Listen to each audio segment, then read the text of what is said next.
It started with a pun so simple. It was almost a dad joke. Sydney Sweeney has great genes.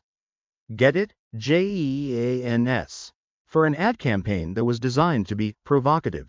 It felt almost innocent. You take one of Hollywood's biggest stars, a legendary American brand, and a tagline so on the nose it feels like a throwback.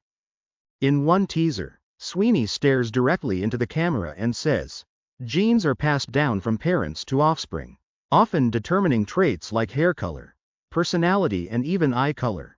She pauses. "My genes are blue," and that was the match that lit the fuse. A simple play on words connecting a blonde-haired, blue-eyed actress to the idea of having great genes. In our hyper-connected, chronically online world, this should have been a full-blown Category 5 disaster. It had every single ingredient. A celebrity at the peak of her fame. A brand built on youth. And a phrase that, if you twisted it just right, could be made to sound sinister.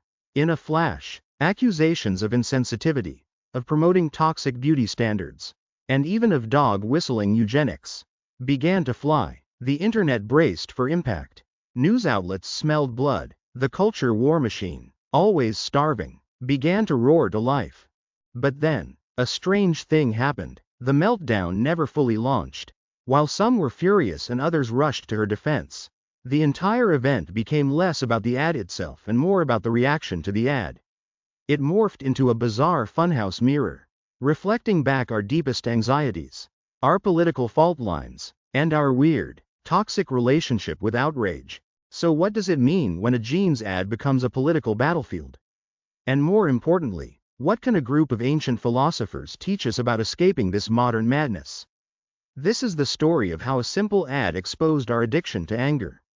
And to understand it, we need to talk to the Stoics. To get the Sydney Sweeney ad fiasco, you have to understand the modern outrage machine. It's a full-blown ecosystem, powered by algorithms, political hatred, and a genuine, if often misguided, hunger for justice. The American Eagle campaign walked right into the buzzsaw. The initial criticism was immediate and brutally predictable. On social media, users instantly flagged the "genes" pun as toxic. One user blasted the campaign as entirely tone-deaf, adding, "This is what happens when you have no people of color in a room."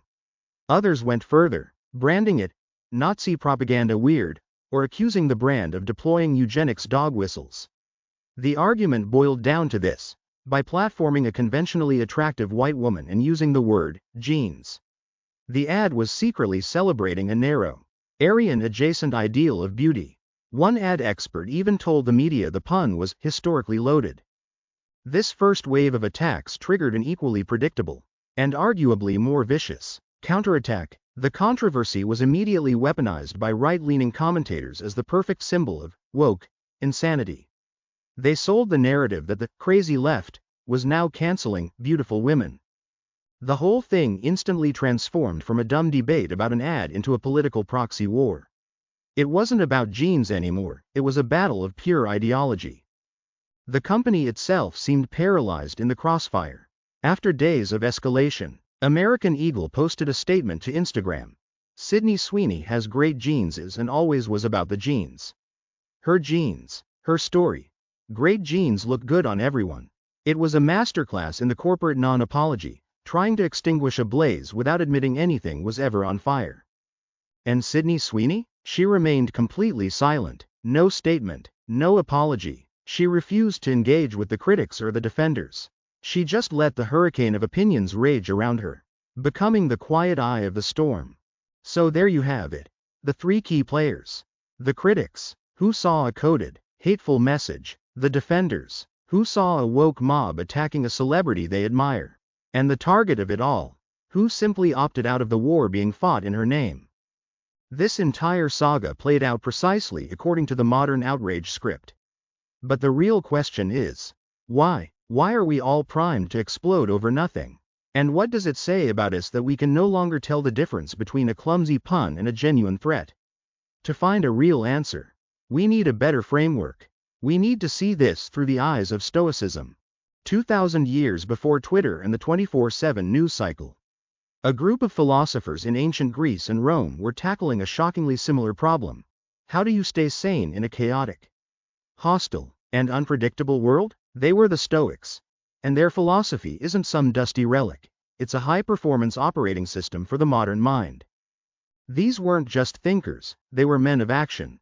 Among them, a celebrated playwright, Seneca, a former slave who became a revered teacher, Epictetus, and the most powerful man on earth, the Roman Emperor Marcus Aurelius. They weren't interested in abstract theory. They were obsessed with the art of living. Their single goal was to achieve eudaimonia, a state of unshakable inner peace, by mastering what they could control and ignoring what they couldn't. At the absolute core of Stoicism is one life-altering idea, the dichotomy of control. Epictetus broke it down perfectly. Some things are up to us. And some are not. Up to us are our judgments, our choices, our actions, basically, our own inner world. Not up to us, our bodies, our possessions, our reputation, and the actions of other people. Think of all the anxiety that comes from obsessing over things you have zero control over. The Stoics said true freedom is found by focusing your energy only on what is yours, your own mind. What people think of you, whether they praise you or attack you, falls squarely into the not up to us category. As Marcus Aurelius wrote in his private journal, tranquility comes when you stop caring what other people say and think and care only about what you do and say and think. This doesn't mean being heartless. It means your self-worth isn't dependent on the whims of the crowd. Marcus Aurelius was baffled by this human weakness, writing, "It never ceases to amaze me. We all love ourselves more than other people, but care more about their opinion than our own." For a Stoic, your character is defined by your actions, not by the online chatter about your actions. This leads to the next tool, objective judgment. The Stoics taught that it's not events that destroy our peace, but our judgments about them. The event itself is neutral. A pun in a jeans ad is just a collection of words. The outrage, the offense, the fury, that comes from our internal interpretation. Epictetus said, "People are not disturbed by things, but by the views they take of them." This is a revolutionary concept. It means your emotional state is your own responsibility. You don't have to be a slave to your knee-jerk reactions. The Stoics called these gut reactions, impressions. An impression flashes in your mind. That ad is offensive. A non-Stoic instantly accepts it as truth. The emotion follows. Anger. Then the action. An angry tweet. A share. A demand for a boycott.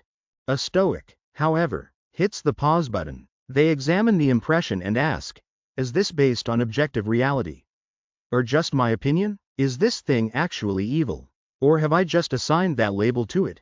Is this within my control? By creating that tiny gap between the stimulus and their response, they reclaim their power. They can choose reason over reaction. Finally, the Stoics practiced purposeful action. They weren't passive bystanders. They were deeply engaged in the world. But their actions were guided by an inner compass of virtue, wisdom, justice, courage, and self-control, not by a thirst for public approval.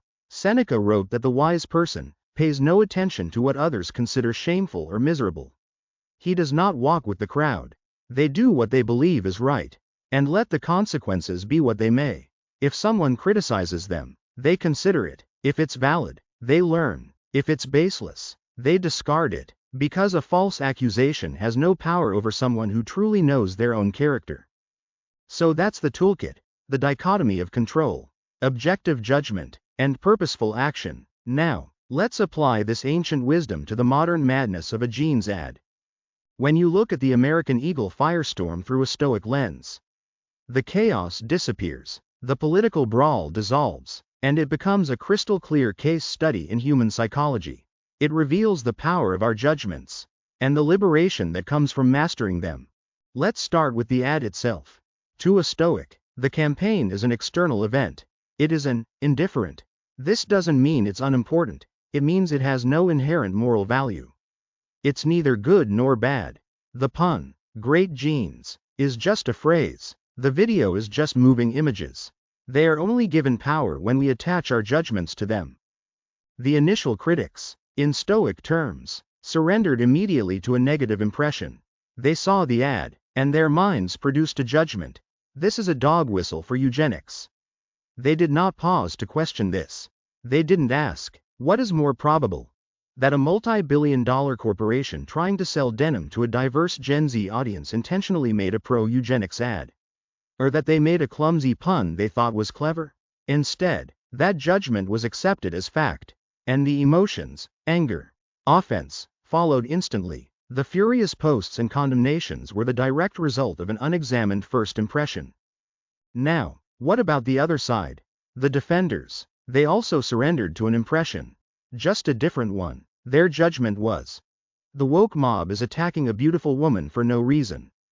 This judgment also triggered a passionate, emotional response, defensive rage and tribal loyalty. Both sides, slaves to their instant, unexamined judgments, became locked in a battle of pure emotion, each utterly convinced of their own righteousness, each talking completely past the other. They were, in the Stoic sense, prisoners of their own reactions to an external event they couldn't control. And this is where Sydney Sweeney's response becomes so powerful from a Stoic perspective. She did nothing, said nothing. She was a silent void. Whether it was a calculated PR strategy or not, her action was a perfect demonstration of Stoic principle. The storm of praise and criticism raged around her. But it was all external. It was, in the language of the dichotomy of control, not up to her. Other people's opinions, their anger, their support, none of it was in her power to control. What was in her control? Her own response. And she chose tranquility. She chose not to wrestle in the mud. Marcus Aurelius gave instructions for this exact scenario. When another blames you or hates you, go to their souls. Penetrate inside and see what sort of people they are. You will realize that there is no need to be racked with anxiety that they should hold any particular opinion about you. By refusing to be wrecked by anxiety, Sweeney displayed a profound form of strength. She did not allow the roar of praise or the sting of criticism to shatter her inner peace. She focused on what she could control: her work, her life, her own mind. Even American Eagle's statement can be seen as a desperate plea for Stoicism. It was always about the genes. This was their attempt to drag the debate back to the objective reality of the product. It was a plea to see the event for what it was, not for the mountain of judgments piled on top. A true Stoic watching this unfold wouldn't pick a side. They wouldn't condemn the critics or the defenders. They would observe them with a kind of detached empathy, seeing human beings trapped by their own unchecked impressions. And they would see the whole affair as a potent reminder of a timeless truth. Our suffering and our outrage almost never come from the world itself, but from the stories we tell ourselves about the world. The Sydney Sweeney ad didn't create a divide. It simply revealed the one that was already there, a divide fueled not by genes, but by our own undisciplined minds. The Sydney Sweeney saga is not an isolated incident. It's a symptom of a much larger disease, the outrage industrial complex. Our modern information landscape is not a neutral town square, it's a Roman Colosseum designed for combat. Social media algorithms, in their relentless pursuit of engagement, have uncovered a simple truth about human nature: nothing engages like anger. Outrage generates clicks, shares, and comments. It glues our eyeballs to screens. A nuanced, thoughtful argument will almost always be defeated by a visceral, emotional outburst. A headline like, "Brand uses pun in new ad," is ignored. A headline screaming, "Brand accused of pushing Nazi propaganda," goes viral. We're living inside a machine that is engineered to provoke us, to trigger our most primal instincts, and to reward us for joining the mob. This machine preys on our flaws. It force feeds our confirmation bias, serving us content that proves what we already believe about the other side. It thrives on tribalism, making us feel that an attack on an idea is an attack on us. The result is a world where authentic conversation is almost impossible. We are constantly being shoved toward the most extreme, least charitable interpretation of absolutely everything. And into this inferno, American Eagle tossed its "great genes" pun. It was the perfect accelerant. It was just ambiguous enough to be twisted. It involved a celebrity, guaranteeing attention, and it touched on the sensitive third rails of beauty and identity. The machine did what it was built to do. It amplified the most unhinged reactions, pitted tribes against each other, and turned a piece of marketing into a full-blown culture war. This is where Stoicism evolves from an interesting philosophy into an essential survival tool. if we are living inside a machine designed to manipulate our emotions. Then a philosophy focused on mastering those emotions becomes an act of rebellion. A Stoic mindset is like a shield you can install in your own mind, a buffer between the machine's provocations and your own peace. When the outrage machine serves you its next manufactured controversy, a scandalous ad, a politician's gaffe, the Stoic response is to consciously disengage. It's to apply the dichotomy of control. Is this tweet in my control? Is this headline? No. My judgment of it, however, is. It's about practicing what the Stoics called the premeditation of evils, essentially. Expecting the world to be filled with frustrating nonsense. A 21st century Stoic would expect the daily barrage of online bait. By expecting it, you rob it of its power to shock and anger you. You'd see the headline engineered to make your blood boil, and instead of feeling rage, you'd simply think, "Oh, there's the machine, doing its thing again." This is not apathy. This is not checking out. Real Stoic engagement is more powerful because it is deliberate. A Stoic might well decide a particular injustice demands their action. But that action will come from a place of clear-eyed purpose. Not from a reactive, algorithm-fueled rage. It's the difference between being a soldier fighting for a cause you believe in, and being a puppet whose strings are being pulled for profit. The choice, ultimately, is ours. We can continue feeding the outrage machine with our fury, letting it dictate our emotional lives. Or we can become Stoic resistors. We can starve the machine of our anger. We can reclaim our focus, our peace, and our power of judgment. The Sydney Sweeney controversy proves how easily we can be played. But Stoicism proves the ultimate power is, and always will be, with us. We can't turn off the machine, but at any moment, we can choose to unplug ourselves from it. In the end, the story of Sydney Sweeney's great genes was never really about the ad. It was about us. It was a mirror that showed us a culture addicted to anger, permanently balanced on a knife's edge, waiting for the next reason to explode. It revealed how quickly a goofy pun can be forged into a political weapon, and how easily we are sorted into warring tribes over a piece of clothing. But it also revealed something else, something quietly powerful. It showed us the strength of non-reaction. In her silence, Sydney Sweeney modeled a different path. By refusing to be dragged into the brawl, she demonstrated a form of modern Stoicism, a quiet rejection of the outside world's demand to disrupt her inner peace. The ancient Stoics taught that the world will never stop throwing things at you: criticism, provocation, chaos. They knew public opinion was a fickle beast and that chasing validation is a surefire path to misery. Their solution was not to fix the world, but to fix themselves, to build an inner citadel of reason and calm that no external storm could breach. That is the ultimate lesson here. The outrage machine will keep churning. There will always be another ad, another tweet, another headline engineered to make you furious. The question isn't whether we can stop the storms, but whether we can become the eye within them. Can we learn to hit pause, to interrogate our own judgments, and to choose a reasoned response over a knee-jerk reaction? Stoicism provides a 2,000-year-old blueprint for doing exactly that. It reminds us that our greatest power lies in the ability to choose our own thoughts. In an age of deafening noise, perhaps the most revolutionary act is to cultivate inner silence. So, what was your gut reaction when you first heard about this ad? Were you furious, entertained, or just exhausted by it all? Let me know in the comments if you think we're hopelessly addicted to outrage, or if we're finally learning how to ignore the noise.